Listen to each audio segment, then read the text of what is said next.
लेकिन 70 सालों के बाद आपको पता चला कि आपका पिता कौन है। इसलिए देश को असली पिता के बारे में न पता चले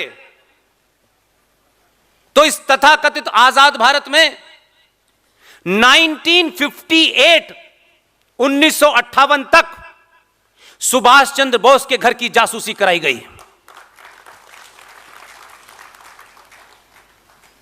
उसके जिंदा या मुर्दा होने पर दस्तखत किए भारत की सरकार ने।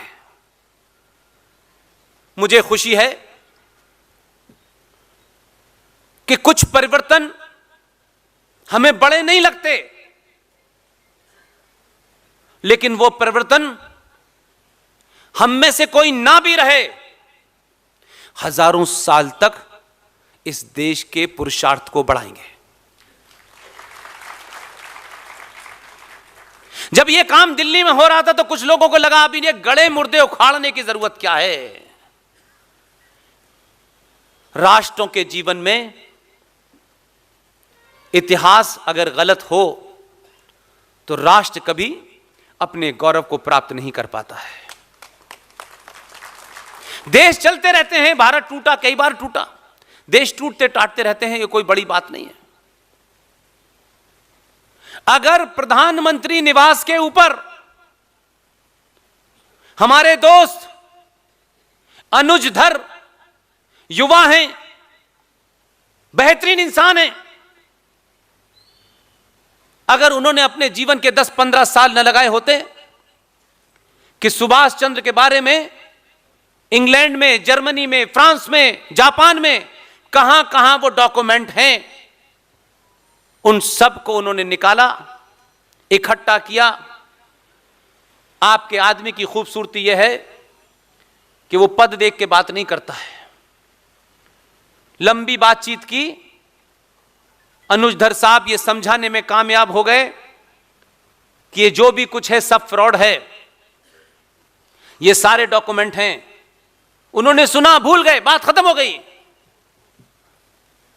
जब सब लोग सोने लगे तो एक दिन पता चला कि जितने भी कागजात भारत के आर्काइव में छुपा के रखे गए थे उनको सार्वजनिक कर दिया।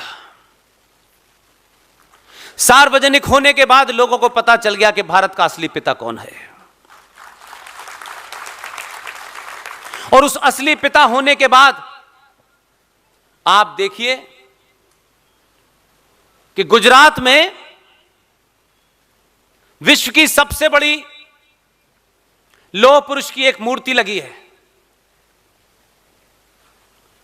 उसे क्या बोलते हैं? Statue of. अब क्या होना चाहिए? दिल्ली में मेजर जनरल जीडी बख्शी की देखरेख में एक मुहिम चल रही है। हम 10-12 लोग उनके साथ खड़े हैं। उस मुहिम में मेरा इतना ही काम है कि मैं आप सबको तथ्य बताऊं बस। मुझे पूरी उम्मीद है 2024 से पहले वो पूरी होगी। मैं जल्दी में नहीं हूं, क्योंकि सत्ता के शीर्ष पे बैठने वाले को पता है कि अंतरराष्ट्रीय स्थिति क्या है, कब क्या करना है, कब हंसना है, कब चुप रहना है, कब ट्रम्प से गले मिलना है, कब नहीं मिलना है। इसलिए मेरा और आपका काम, अगर सच में आप सनातन संस्कृति के मानने वाले हैं, अपने पुरुषार्थ को, अपनी आस्थाओं को, परंपराओं को बचाना चाहते हैं, अपने गौरवशाली इतिहास को जानना चाहते हैं, तो आप सत्ताओं के पीछे भागना बंद कर दीजिए। और कोई भी मुद्दा जो आपको प्रिय हो और आप उसमें जो भी कंट्रीब्यूट कर सकते हैं वो करें। मुझे पूरी उम्मीद है कि बालाघाट के अंदर इतनी बड़ी संख्या में लोग कोई गाना सुनने नहीं आए हैं, कोई फिल्मी शो देखने नहीं आए हैं, इनको बसों में भर के नहीं लाया गया है कि नेताजी की रैली है, चलो दोपहर का खाना भी मिलेगा।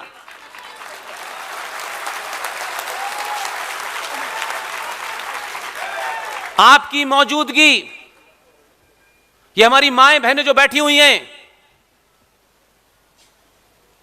ये खाली नहीं है। आप में से एक एक आदमी, आपके अंदर एक उथल पुथल है।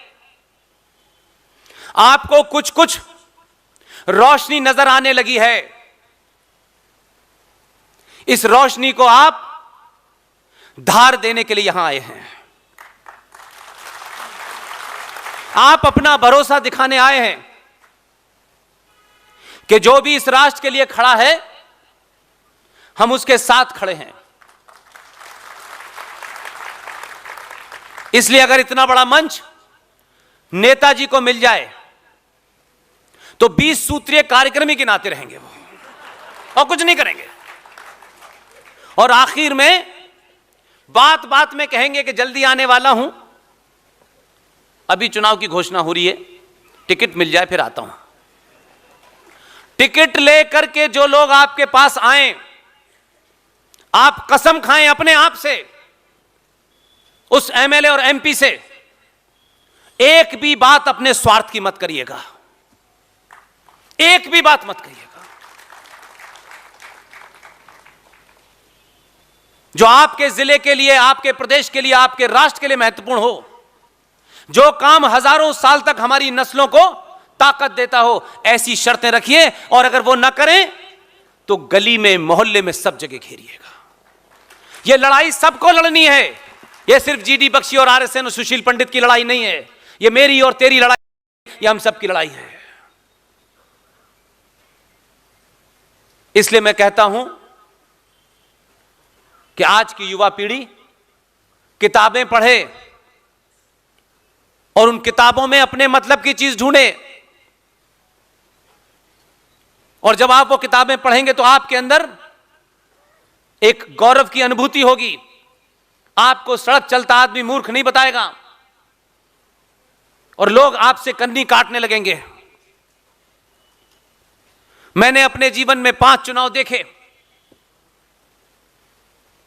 मैं पहली बार इस मंच से सबसे बोल चुका हूं, कई बार बोला हूं, रिपीट करना नहीं चाहता। हम किसी की तारीफ भी बड़ी नाप तोल के करते हैं।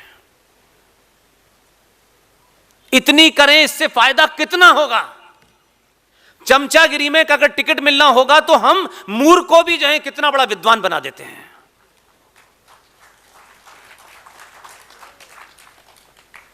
इसलिए यह पहली बार देख रहा हूं भारतीय सनातनी समाज के अंदर एक क्रांति चल रही है, एक रेवोल्यूशन चल रहा है। घर में बहुत सी महिलाएं जो मुझसे मिलती हैं, बहुत लोगों ने मुझे बताया, मैं सोचता हूं कभी कभी ऐसा कैसे हो सकता है। हम जिनको स्वार्थी समझते हैं, दिन भर नफे नुकसान वाला समाज, हजारों ऐसे मित्र मिलते हैं मुझे। 6-7 साल पहले मैंने सोचा भी नहीं था। हजारों ऐसी महिलाएं, बहुत संपन्न परिवार की महिलाएं, जो खाना बनाते में मेरी स्पीच सुनती हैं, जीडी बख्शी की सुनती हैं। मैं बार बार सोचता हूं कि ये 10-12 लोग पूरे देश में ऐसी क्या बात कह रहे हैं कि लोग ऑफिस जाते में कार में स्पीच सुन रहे हैं। इसलिए कि अब आपको दुनिया के बारे में ज्ञान हो गया कि जिन्हें आप बहुत महान समझ रहे थे, वो आपके चपरासी बनने लायक नहीं है। और दुनिया पहली बार समझ रही है कि आप अपने स्वार्थों से ऊपर उठ रहे हैं। इसलिए आज की युवा पीढ़ी सच जानने के लिए 1921 में टर्की के उस आंदोलन को जब भारत के गांधी जी ने समर्थन दिया, उनकी महामूर्खता के कारण केरल के अंदर एक जगह है मोपला, वहां हजारों हिंदुओं का कत्ल एक ही रात में हो गया। अब यह कहानी आपने बहुत लोगों से सुनी होगी, बहुत लोगों से सुनी।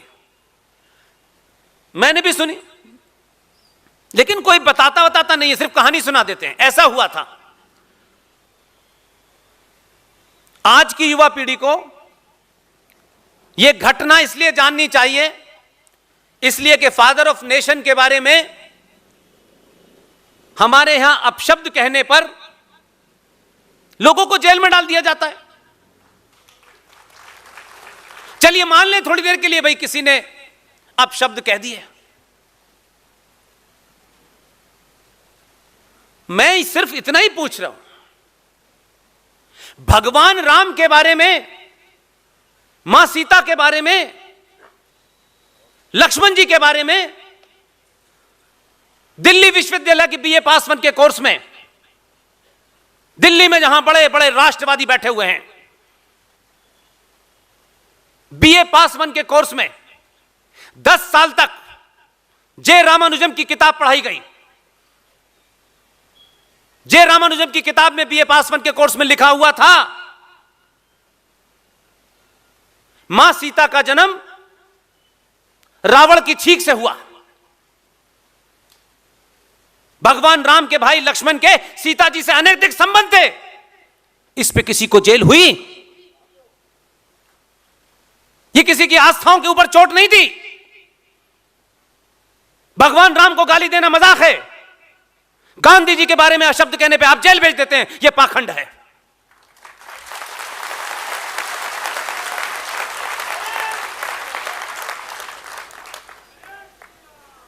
इसलिए यह इजाजत नहीं दी जा सकती किसी को। अगर आप मुझसे यह उम्मीद चाहते हैं कि मैं आपको इज्जत दूं, तो आपको ध्यान रखना पड़ेगा, मेरी भी बराबर इज्जत करनी पड़ेगी।